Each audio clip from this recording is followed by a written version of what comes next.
तो बहुत बहुत स्वागत है दोस्तों आपके अपने YouTube channel Rakesh fantasy tips पे। तो आज हम बात करेंगे मेंसुरेशन 3D के फुल फॉर्मूले के बारे में, जो कि आपको अब रेलवे एसएससी का पैटर्न चेंज हो चुका है, जो कि अब एग्जाम में डायरेक्ट फॉर्मूला बेसिक क्वेश्चन पूछ ले रहा है। तो अब ये दोस्तों बात करते हैं मेंसुरेशन 3D में आखिर कौन कौन सा पूछा जाता है। तो मेंसुरेशन 3D के अंदर हमको पढ़ना रहता है घन, दूसरा घनाभ, तीसरा बेलन, चौथा शंकु, पांचवा गोला, छठा अर्धगोला, सातवां छिन्नक और आठवां खोखला बेलन यानी होलो सिलेंडर के बारे में पढ़ना रहता है। अब ये दोस्तों बात करते हैं इसमें फार्मूला रिलेटेड, पहले हम सब फार्मूला जान लें। तो पहले आता है घन। तो घन किसे कहते हैं? तो घन का आयतन होता है भुजा की ज्ञान दोस्तों, जबकि घन के पार्श्व पृष्ठीय क्षेत्रफल यानी लेटरल सरफेस एरिया का फॉर्मूला होता है दोस्तों 4a², जबकि घन का कुल पृष्ठीय क्षेत्रफल यानी टोटल सरफेस एरिया का फॉर्मूला होता है 6a², जबकि घन का अगर विकर्ण निकालना होगा तो a√3 या √3a, जहां a बराबर होता है साइड। अब बात करते हैं दोस्तों, जो कि एक घन के 4 फार्मूला से आप घन के किसी भी प्रश्न को आसानी से सोल्व कर सकते हैं। अब बात करते हैं दोस्तों घनाभ। घनाभ बात करते हैं तो घनाभ में होता है दोस्तों लंबाई, चौड़ाई और ऊंचाई भी होता है। अब बात करते हैं दोस्तों, जैसे घनाभ का आयतन अगर निकालना हो तो घनाभ का आयतन होता है लंबाई गुने चौड़ाई गुने ऊंचाई यानी L गुने B गुने A, जबकि घनाभ का पार्श्व पृष्ठीय क्षेत्रफल यानी लेटरल सरफेस एरिया निकालना हो तो 2 × L + B × H। जी हाँ दोस्तों, जो कि घनाभ का लेटरल सरफेस एरिया अगर निकालना हो तो 2 × L + B × H, 2 × L + B × H, जबकि घनाभ का कुल पृष्ठीय क्षेत्रफल निकालना होगा यानी टोटल सरफेस एरिया निकालना होगा। घनाभ का कुल पृष्ठीय क्षेत्रफल यानी टोटल सरफेस एरिया निकालना होगा तो 2 × LB + LH + BH होता है घनाभ का कुल पृष्ठीय क्षेत्रफल, जबकि घनाभ का अगर विकर्ण निकालना होगा तो घनाभ का विकर्ण होता है दोस्तों √L² + B² + H²। उसी तरह बात करते हैं घनाभ का यदि अगर संलग्न फलकों का क्षेत्रफल अगर निकालना होगा तो √XYZ होता है। जी हाँ दोस्तों, घनाभ के संलग्न फलकों का क्षेत्रफल का फॉर्मूला निकालना होता है तो √XYZ। अब बात करते हैं दोस्तों बेलन। तो बेलन का आयतन होता है क्या? बेलन का आयतन होता है दोस्तों πr²h। जी हाँ दोस्तों, बेलन का आयतन होता है πr², जो कि बेलन में एक ऊपर से आर होता है और एक नीचे से त्रिज्या और एक ए वाला बीच के हाइट होता है। अब बात करते हैं बेलन के आयतन, तो πr² होता है, जबकि बेलन का पार्श्व पृष्ठीय क्षेत्रफल यानी कर्व सरफेस एरिया, पार्श्व पृष्ठीय क्षेत्रफल कर्व सरफेस एरिया को ही हम लेटरल सरफेस एरिया बोलते हैं। अब बात करते हैं दोस्तों बेलन का पार्श्व पृष्ठीय क्षेत्रफल या कर्व सरफेस एरिया, तो इसका फॉर्मूला होता है दोस्तों 2πrh। जी हाँ दोस्तों, जबकि बेलन का अगर संपूर्ण पृष्ठीय क्षेत्रफल निकालना होगा यानी टोटल सरफेस एरिया निकालना होगा तो 2πr × H + R होता है। दोस्तों अगर ये मेंसुरेशन 3D के अगर आप कंप्लीट फार्मूला अगर आप एग्जाम से पहले अगर पढ़कर पूरे जाते हैं तो आप निश्चित है 100% गारंटी के एडवांस मैथ के कोई भी क्वेश्चन अगर आए मेंसुरेशन 3D से रिलेटेड तो आप आसानी से उसे पूरे कर आ सकते हैं। अब बात करते हैं दोस्तों चौथा, जो कि है शंकु। तो शंकु किसे कहते हैं? यानी कोण। तो शंकु का आयतन पहला होता है दोस्तों, जैसे ये वाला हो गया शंकु।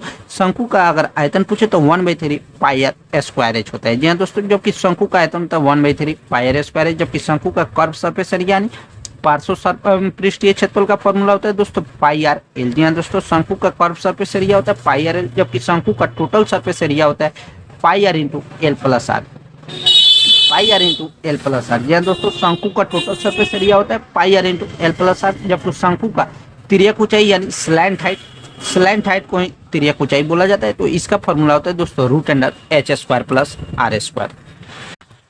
अब बात करते हैं मेंसुरेशन 3D में 5वें नंबर, जो कि गोला। तो गोला का जैसे ये वाला हो गया, जैसे वृत्त हो गया, ये आपको गोला हो गया। तो गोला का आयतन क्या होता है दोस्तों? तो गोला का आयतन होता है 4/3 πr², जो कि ये भी फॉर्मूला काफी ज्यादा इंपॉर्टेंट है और आप इसे याद कर लीजिएगा क्योंकि गोला से रिलेटेड डायरेक्ट आयतन से ही क्वेश्चन पूछ लेता है।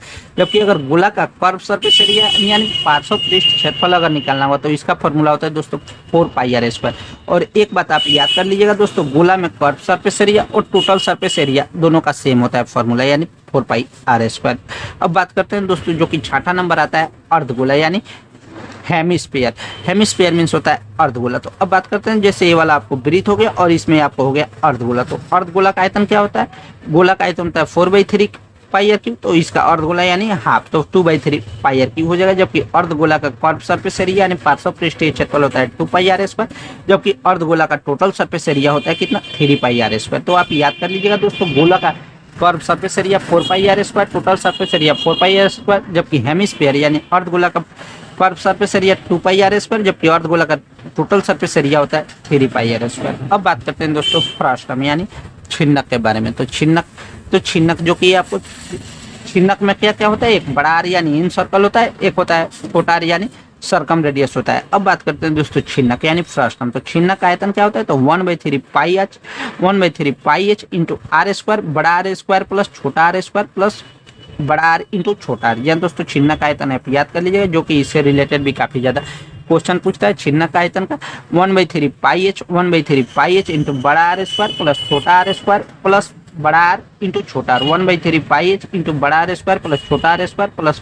बड़ा आर इंटू छोटा आर। जबकि छिन्नक का कर्व सरफेस एरिया अगर निकालना हो तो इसका फॉर्मूला होता है पाई इंटू बड़ा आर प्लस छोटा आर इंटू एल।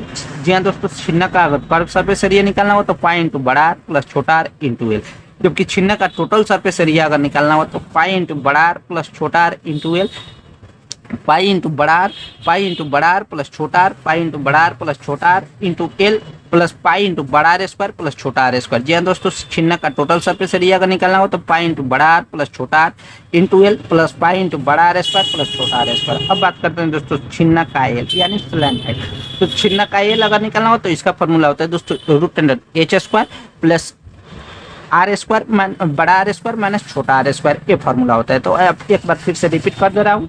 छिन्नक आयतन क्या होता है, तो 1/3 पाई एच इंटू बड़ा आर स्क्वायर प्लस छोटा आर स्क्वायर प्लस बड़ा आर इंटू छोटा आर। जबकि छिन्नक का अगर कर्व सरफेस एरिया निकालना होगा तो पाई इंटू बड़ा आर प्लस छोटा are into L, pi into बड़ा आर प्लस छोटा आर इंटू एल। जबकि छिन्नक का टोटल सरफेस एरिया अगर निकालना होगा तो पाई इंटू बड़ा आर प्लस छोटा are into L, pi into बड़ा आर प्लस छोटा आर इंटू एल, जबकि प्लस पाई इंटू बड़ा आर स्क्वायर प्लस छोटा आर स्क्वायर।